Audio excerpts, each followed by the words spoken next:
Have you ever looked at your fruit tree and wondered if it is quietly laughing at you? You water it, you feed it, you prune it, you do everything right, and that tree just sits there, fat and green and absolutely fruitless, like it has not a care in the world. Now I want you to stop for a second and run through this checklist with me, because one of these is going to hit close to home. Did your tree put on a gorgeous show of blossoms this spring, and then every single flower just dropped to the ground without turning into a single piece of fruit? Or did you have the most incredible harvest last year, more apples or peaches than you knew what to do with, and now this year those same branches are completely empty, like last year never happened? Or maybe your tree has never fruited at all. It is big, it is beautiful, it is the healthiest looking thing in your entire yard. And yet, after all these years, nothing. If any one of those sounds familiar, do not touch that dial, because what I am about to share changes everything. Here is what nobody in the gardening world wants to slow down and tell you honestly. A tree that will not fruit is not broken, and you did not fail it. That tree is simply living too comfortably to bother. And the moment you understand what is actually driving that decision inside the biology of the branch, the solution stops feeling mysterious and starts feeling completely within your reach. Today I am walking you through 6 proven, research-backed methods to wake that tree up and get it producing the way it should.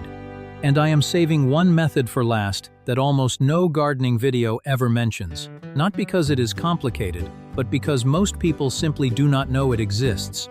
And that one thing, if you skip it, can quietly undo every single good move you make with the other 5. So stay with me all the way through, because that last piece just might be the one that finally turns everything around for you. Welcome back to Martha's Backyard Farm. I am so glad you are here with me today. If this is your first time joining us, welcome to the family. And please, do hit that subscribe button so you never miss what we are growing and learning together right here in the backyard. Now, let's get into it, because I think what I am about to share is going to change the way you look at your fruit tree completely. First, I want to lift something off your shoulders. If you have been blaming yourself for that stubborn tree that just will not produce, I need you to stop right there. You did not fail. Your tree is not broken. What is actually happening is a whole lot more interesting than that. And once you understand it, everything starts to make sense. Your tree is not refusing to fruit out of spite. It is simply confused about its priorities.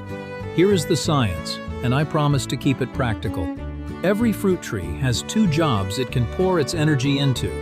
The first is vegetative growth, which means getting taller, pushing out new branches, and making leaves. The second is reproductive growth, which means making flowers, setting fruit, and producing seeds to carry on its line. And here is the catch that most people never hear about. A tree cannot run both of those systems at full speed at the same time. It has to choose one. Think of it like a guy who has a great job, 0 bills, and not a worry in the world. Why would he slow down and start thinking about the future? He would not. He would just keep enjoying the easy life. That is exactly what your tree is doing. Now, 3 hormones are running this whole show inside the branch. Auxin, produced at the growing tips, flows downward and tells every bud below it to stay dormant and keep quiet. Cytokinin, which rises up from the roots, carries the opposite message and wakes buds up into flowers when auxin pressure is reduced. And then there is ethylene, the ripening signal, powerful but unpredictable, a genuine double-edged sword that can trigger blooming or cause a tree to drop its flowers depending on the situation. And feeding into all of this, that bag of high-nitrogen lawn fertilizer sitting near your tree is likely one of the biggest reasons your tree keeps choosing leaves over fruit. Nitrogen tells a tree the good times are rolling, so it just keeps growing. Every method I'm about to show you works toward one clear goal: sending your tree the message that the easy days are over, and it is time to get serious about making fruit. So let's get into the 6 methods, and I want to start with the gentlest one of all. Because if you only do one thing after watching this video, I want it to be this one. It is called branch bending, and the science behind it is genuinely fascinating once you see it. Researchers at Virginia Tech have documented exactly what happens inside an upright branch. When a branch is pointing straight up toward the sky, gravity pulls auxin, that growth-suppressing hormone we talked about, straight down through the branch in a strong, concentrated flow. Every bud along that branch sits under heavy auxin pressure, which is basically a constant signal telling them to stay asleep and stay out of the way. Now, here is what changes when you simply tilt that branch. When you shift a branch to around 60 degrees from vertical, that auxin gradient weakens and spreads more evenly around the branch. The cytokinin rising from the roots can finally reach those buds, and the message flips from stay dormant to wake up and make flowers. All you need is a piece of soft cloth or twine tied gently near the tip, with a small weight on the other end. A little bottle of water or a sandwich bag of sand works perfectly. Let it pull the branch slowly down to that 60-degree angle, and leave it there through the season. One honest caution though, and this is where a lot of gardeners go wrong. Do not pull the branch all the way down to horizontal or below it. When a branch tips past horizontal, auxin actually accumulates on the underside and triggers a burst of water sprouts, those fast, useless vertical shoots that drain energy away from fruiting. A gentle arc is what you are after, not a drooping bough. You could walk outside and start this one the moment we are done here. Method 2 works from the complete opposite direction, right down at the roots, and all you need for it is a sharp spade and a little confidence. It is called root pruning. Remember how we said a tree swimming in nitrogen and water just keeps on making leaves? Well, the roots are what pull all of that nitrogen and water in the first place. Researchers like Dr. Dave Ferry at Ohio State University and Dr. Jim Shupp at Penn State spent years studying root pruning as a reliable way to redirect a vigorous tree toward fruit production. Here is how to do it. In early spring, picture a circle on the ground directly beneath the outer tips of your branches, what we call the drip line. Push your spade straight down into the soil and make a series of cuts around part of that circle. You are slicing through some of the feeder roots, trimming back the tree's access to all that underground luxury. The tree gets a gentle nudge that says conditions are tightening up, and it responds by setting flower buds for the following year. Now, I want to be straight with you here. Root pruning can cause your fruit to run a touch smaller in the same year you do it, because you have reduced the tree's intake. So go easy. Do it once on a tree that is all leaves and no fruit, not every single year, and never on a tree that already looks stressed or weak. This is a nudge, not a shove. Method 3 is the most powerful of the bunch, and I want you to treat it with the most respect. It is called scoring or girdling, and it is the legitimate, science-backed version of that old folk trick of hammering a nail into a stubborn tree. Before I explain anything else, I need to say this twice, because it matters that much. You do this on a branch only, never on the main trunk. If you girdle the main trunk, you can kill the entire tree. Now, just beneath the bark, there is a thin living layer called the phloem. Think of it as a downward elevator, carrying the sugars your leaves produce all the way down to the roots. When you carefully remove a thin ring of bark from a branch, you temporarily shut that elevator down. The sugars the leaves keep producing cannot travel down, so they pool right there in the branch above the cut. A branch loaded with sugar receives a powerful signal to stop growing wood and start making flowers. Studies from Michigan State University and the University of Massachusetts have confirmed that this technique improves both flower bud formation and fruit set. To do it safely, use a clean, sharp knife and make 2 shallow cuts all the way around the branch, roughly a 1/4 inch apart. Then lift out that narrow ring of bark between them. Take only the bark. Never dig into the hardwood underneath. If even that feels like too much, there is a gentler version.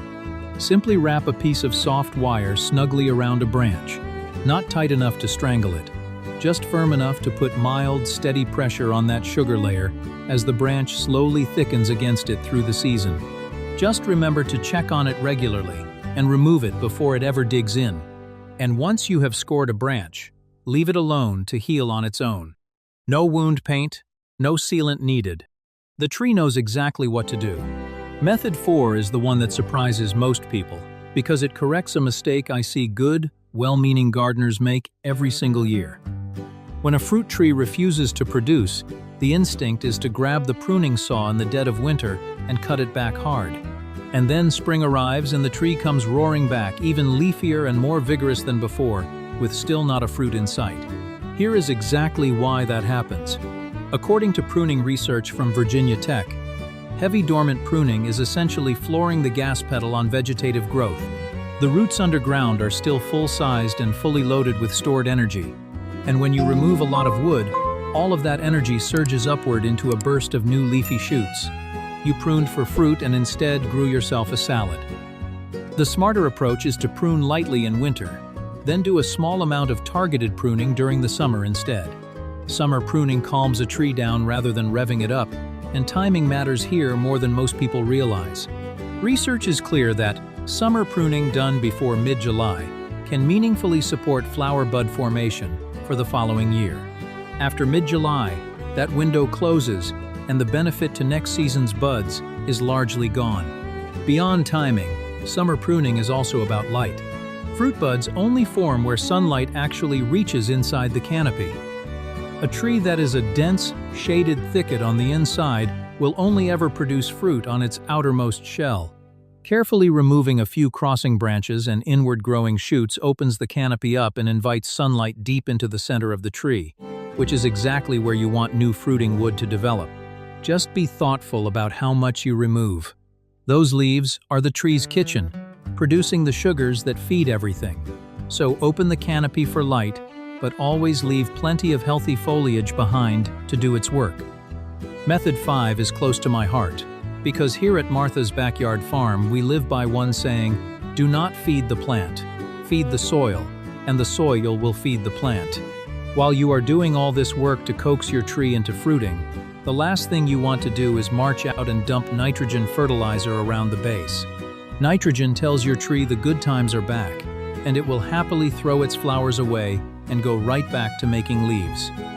What your tree genuinely needs right now is potassium, the nutrient behind plump, sweet, well-colored fruit, along with a living, thriving soil ecosystem. And here is something most gardening videos never mention.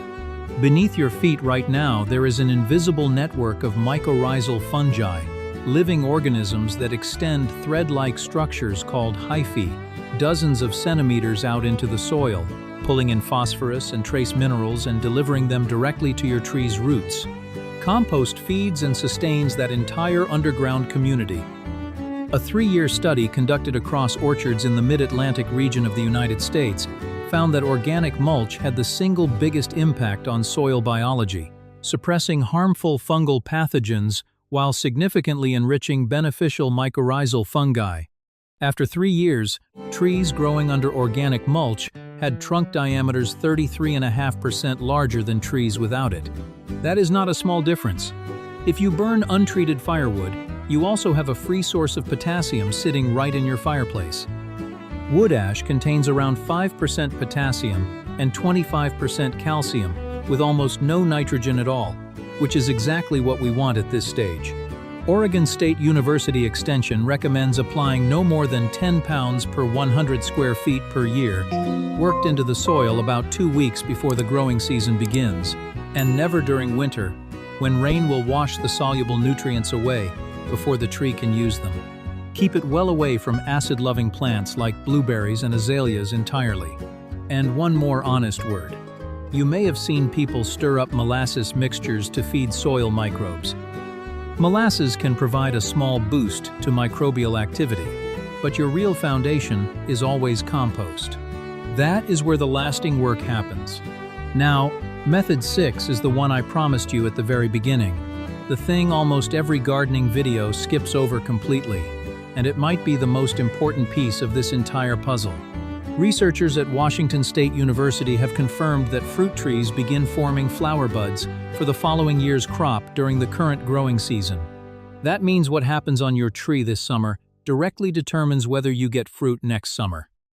When a tree carries too heavy a fruit load, 2 things go wrong at once. The fruit itself stays small because too many fruits are competing for the same pool of nutrients, and the energy that should be going toward building next year's flower buds gets completely used up, feeding this year's overcrowded crop. The result is a pattern called biennial bearing.